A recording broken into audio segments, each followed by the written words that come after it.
안녕하세요. 닥터진의 병원 탈출 진행을 맡고 있는 기능학 의사 이진호입니다. 오늘은 가짜 BMD를 찾아라. 골밀도가 높은데 골다공증이 숨어있는 분들이 있어요. 이게 좀 아이러니한데 우리가 골밀도를 찍을 때 이제 덱사라는 장비를 사용해서 찍거든요. 이렇게 누워서 아마 다들 찍어보셨을 거예요. 근데 이게 이게 평범한 얘기예요. 보통 이제 마이너스 1.0서부터는 골 감소증이고 마이너스 2.5서부터는 골다공증이다 이렇게 나와 있는데 실제로는 저칼슘 혈증 증상도 있고 골다공증처럼 뼈가 굉장히 많이 무너져 있는데도 그래서 통증도 많고 무너져 있는데도 골다공증 수치는 되게 좋게 나오신 분들이 있어요. 그래서 이런 분들은 병원에서는 굉장히 뼈가 좋다 이렇게 얘기하시는데 본인들은 아프거나 힘들거나 키가 줄거나 그래 있거든요. 그래서 그런 것들을 한번 다뤄볼까 합니다. 그러니까 이거는 골밀도 검사를 100%다 믿을 수 없는 예외적인 케이스에 해당되죠. 근데 이런 분들이 간혹 있습니다. 간혹 계셔서 요거에 대해서 확인해 보겠습니다. 그러니까 비정상적으로 높은 골밀도 수치가 나오는 원인에는 어떤 뼈에 영향을 주는 질병이나 물질이 있는 경우와 유전자에 문제가 있는 경우가 있어요. 그런 게 있는데 보통 골 질량의 변화 없이 음영상 골밀도가 높게 나오는 경우는 어떤 염증성 질환이 제일 많죠. 외과적 수술도 있지만 염증성 질환이 많고 골 질량이랑 골밀도가 동시에 증가해서 골밀도가 높게 나오는 경우는 유전적인 원인이나 어떤 종양이 많습니다. 이렇게 얘기하면 좀 어렵지만 쉽게 얘기하면은 하여튼 골밀도가 높게 나오면 염증이 많거나 유전적인 문제가 있을 거라는 거죠. 그러니까 두 가지를 기억하시면 됩니다. 보통 가짜로 올라간 골밀도를 유발하는 것들은 그러니까 뼈의 염증성 질환 이게 제일 많습니다. 뼈에 염증이 많고 그러니까 뼈의 염증성 질환 뼈가 많이 아픈 거죠. 척추 수술 아니면 금속이나 실리콘 수술 같은 거 받은 경우고 사실 골관절염은 오스테오아스트라이티스는 제일 많은 거죠. 골관절염이 없는 사람이 어디 있겠어요. 근데 이게 심하면 심할수록 골밀도가 높게 나옵니다. 그 다음에 강직성 척추염이라 그래서 뼈에 오는 자가면역 질환이 있어요. 이게 있을 때도 골밀도가 높게 나와요. 뼈는 약한데도. 그 다음에 골 침착증이라 그래서 약자예요. DISH는 약자인데 그러니까 비정상적으로 골이 막 침착되는 병이죠. 이런 병도 있습니다. 그 외에는 골절도 있고 척추 성형도 있고 여러 가지 실리콘 임플란트도 있고 하는데 이런 거는 외과적 시술에 대한 것들이고 담석, 신결석 이런 것들은 이제 일부 부위를 잘못 포커스했을 때 나올 수 있는 거기 때문에 가장 큰 거는 이제 이런 염증성 관절염이 있을 때 골밀도 높게 나올 수 있습니다. 근데 이럴 때는 골밀도를 덱사 검사, 골밀도 검사에만 의존하지 말아야 되고 엑스레이도 잘 봐야 되고 다른 쪽으로도 다른 방법으로도 골밀도를 검사할 수 있으면 그런 거를 이제 해보셔야 됩니다. 자, 그래서 골밀도가 좋아도 엑스레이에서 잘 안 좋게 나오는 경우 막 뼈가 이렇게 옆으로 막 무너져 있거나 옆으로 이렇게 막 골극이 나와 있거나 뾰족뾰족하게 무너져 있거나 이러면은 골다공증을 의심해 봐야 되는데요. 그거를 이제 말로 하면 좀 이해하기 힘드니까 사진으로 한번 봐볼게요. 이렇게 보면은 좀 이렇게 검게 나오죠. 검게 골밀도 검사를 해보면 이거는 골 관절염으로 나오는 건데 그러니까 T스코어가 플러스 4 이상이에요. 그러니까 우리가 보통 골밀도는 그러니까 플러스 2.5 이상은 문제가 있다고 의심을 하고 되어 있습니다. 그러니까 플러스 2.5라고 하면은 엄청 뼈가 좋다고 할 수도 있지만 2.5가 넘어가면은 저게 혹시나 다른 병 때문에 이렇게 올라간 게 아닌가, 병적인 게 아닌가. 연세가 한 70대인데도 골밀도가 이제 막 4 이렇게 나오시는 분도 있어요. 5, 6, 7까지 나오거든요. 그런 분들은 뼈가 젊은 사람들보다 엄청나게 강하다 이런 게 아니라 그거 자체가 어떤 다른 병이 있을 가능성이 있다는 거죠. A 같은 경우는 골관절염으로 인해서 골밀도가 높게 보이는 경우예요. 그래서 플러스 4 이상으로 나온 거예요. 이런 것들이 실제 있기 때문에 이런 게 이제 텍스트에 나와 있습니다.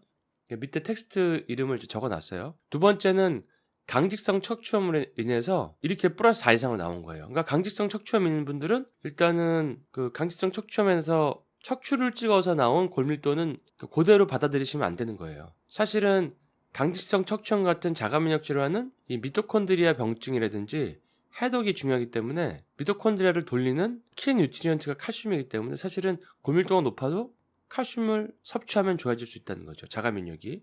섬유 근육통이나 무슨 류마티스나 이런 것들도 다 자가면역이잖아요. 근데 그런 자가면역이 미토콘드리아 기능이 안 좋으면 오기 때문에 미토콘드리아 밸런스를 맞추는 게 이제 칼슘이니까 이온화된 칼슘이기 때문에 오히려 높다고 칼슘을 나는 먹으면 안 되고 칼슘을 빼내겠다 이렇게 생각하시면 안 된다는 거죠. 그리고 어떤 분들은 이제 그 모발 검사하면 이제 칼슘이 높게 나오는 경우들이 많거든요. 칼슘, 마그네슘. 그럼 본인 몸에 칼슘이 많다고 생각해요. 근데 그게 잘못된 생각이거든요. 모발 검사에서 칼슘이 높게 나오는 거는 몸에서 그 뼈에서 굉장히 많은 양의 칼슘을 뽑아다가 마구 써가지고 모발에 3개월 동안에 칼슘 침착이 많이 돼 있는 거예요. 그만큼 칼슘 소비가 많았다는 얘기예요. 그러니까 몸에는 칼슘이 결핍일 가능성이 더 크다는 얘기죠. 마그네슘도 결핍 가능성이 크고, 그래서 만성 피로가 심하거나 몸에 염증이 심했거나 뭐 부신 피로가 심했거나 이런 분들이 다 칼슘이랑 마그네슘이 모발 검사에 높게 나오는데 그것을 보고 아, 난 칼슘 과다구나, 마그네슘 과다구나, 그래서 나는 뭐 킬레이션으로 빼야 되겠구나 뭐 이렇게 생각하시는 분들도 있어요.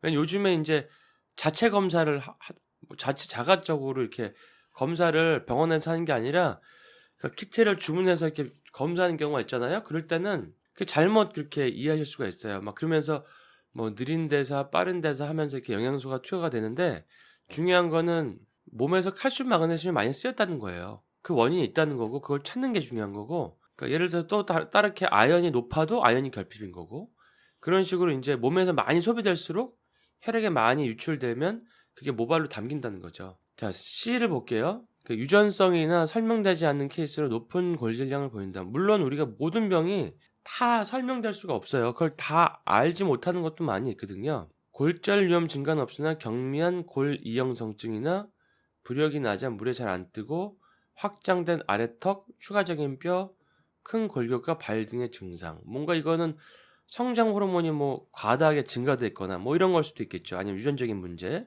뭐 브룩실즈가 성장 호르몬이 과다 증가되는 병이라고 했었잖아요. 뭐 최영만도 있었고. 근데 그런 분들은 이제 이런 뼈나 골격이 계속 성장을 하다 보니까 그런 것들이 이제 골밀도가 크게 나올 수가 있는 거죠. 그래서 근데 골밀도가 낮은데 성장 호르몬이 낮은 분들은 성장 호르몬만 추가로 해도 골밀도가 많이 올라갑니다. 그러니까 그걸 거꾸로도 활용할 수가 있는 거죠.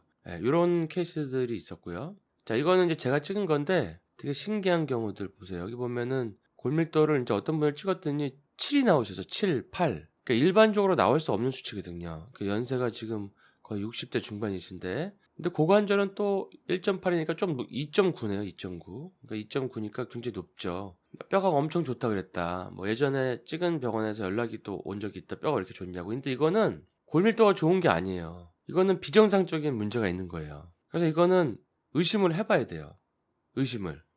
이거는 그냥 골밀도가 좋구나 이렇게 생각하시면 안 돼요. 근데 검진을 하면은 이런 거에서 그냥 골밀도가 너무 좋다 이렇게 하고 넘어가게 리포트가 아마 나오는 경우가 많을 겁니다. 근데 보면 당뇨도 있고 몸에 염증 수치도 높아요. 이런 게. 근데 당뇨나 염증 수치가 높은 게 미토콘드리아 대사가 안 돼서 그럴 수가 있거든요. 그럼 미토콘드리아 대사를 잘 돌리는 게 그 밸런스가 칼슘이 중요한데 칼슘이 결핍일 수가 있죠.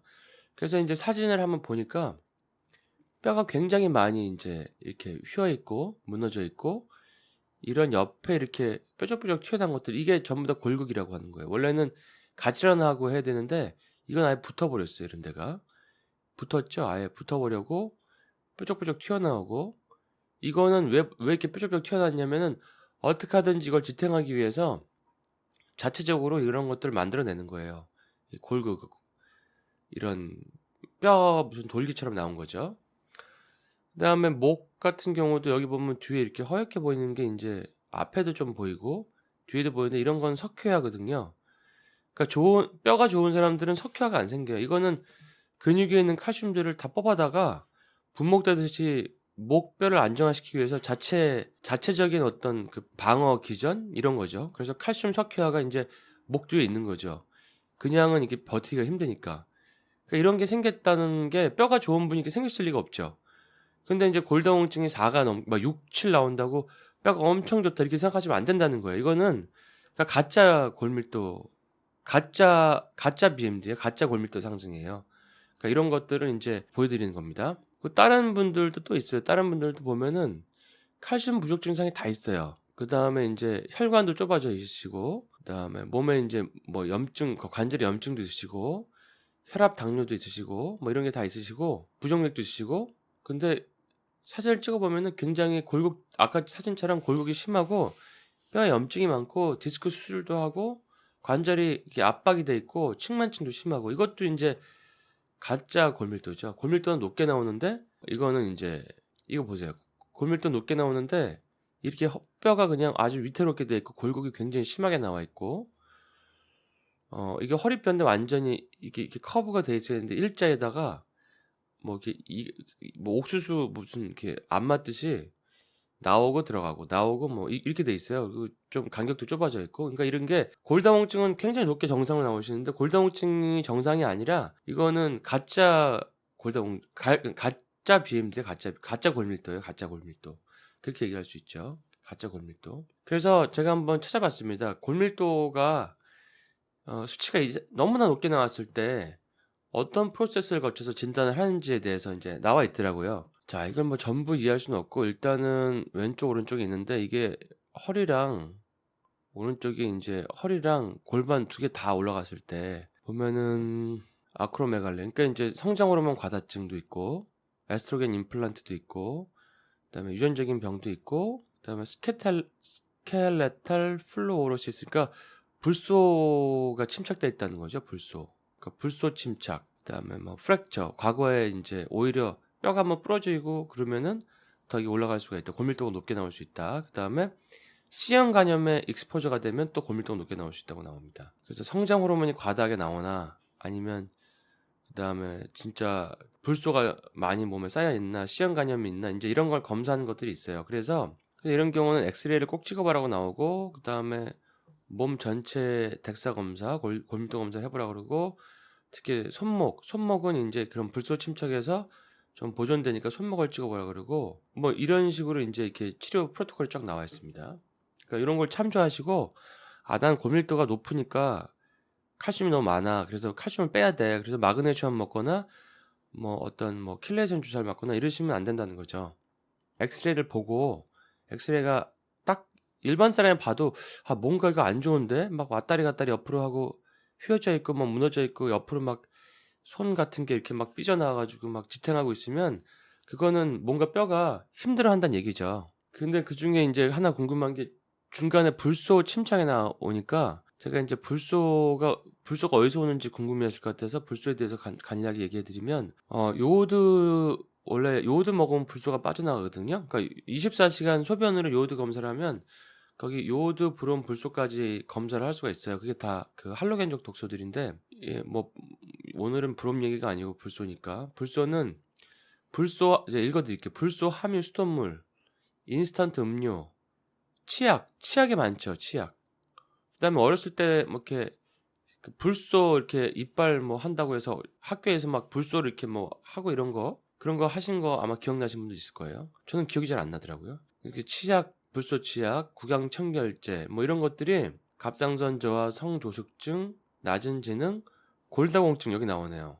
골절 등을 유발할 수 있습니다. 그러니까 실제로는 골다공증과 골절을 유발할 수 있는데 불소가 뼈에 쌓여서 그러니까 불소는 이제 이게 뼈에 잘 침착이 되나 봐요. 그러니까 브롬은 뼈에 침착이 되는 것보다는 어떤 갑상선, 유방, 자궁, 난소, 전립선 등 같은 호르몬 기관에 침착이 되는데 그래서 유방암 그룹은 브롬은 한 2배 높게 측정이 된다 그러고 자감력 질환의 원인이 된다 그러는데 불소는 이게 이제 골다공증과 골절을 유발시킬 수 있는 거예요. 그렇게 얘기하면은 불소가 함유된 치약을 좀 피하고 그다음에 불소가 있으면 골다공증이 있는데도 그리고 골절이 오는데도 골밀도가 높게 나오니까 이게 착각할 수 있는 거죠. 그래서 치료를 잘 못 받아서 골절이 재발할 수 있으면 그러면은 사망률이 올라가서 나중에 문제가 올 수 있는 거죠.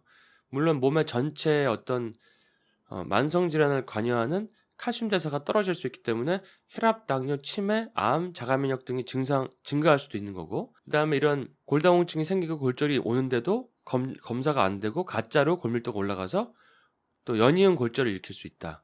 그래서 이런 불소를 빼내는 게 이제 요오드가 고용량 요오드요법 이런 걸 빼낼 수 있기 때문에 이런 것들이 이제 도움이 될 수 있다. 이런 걸 이제 그러니까 불소의 원인도 이제 한번 제가 언급해 드렸고 그러니까 고용량 요오드가 이런 골다공증과 골절 유발되는 불소 중독 환자에게도 도움이 될 수 있다. 예, 이렇게 알아두시면 도움이 될 것 같습니다. 그래서 드물게 골다공증에 내가 나이가 좀 있는데 50이 넘었는데 골밀도가 2.5가 넘는다. 이러면 일단은 의심을 해보셔야 돼요. 엑스레이를 보고 엑스레이가 진짜 골밀도가 좋으면 진짜 반듯하고 말짱해야 되거든요.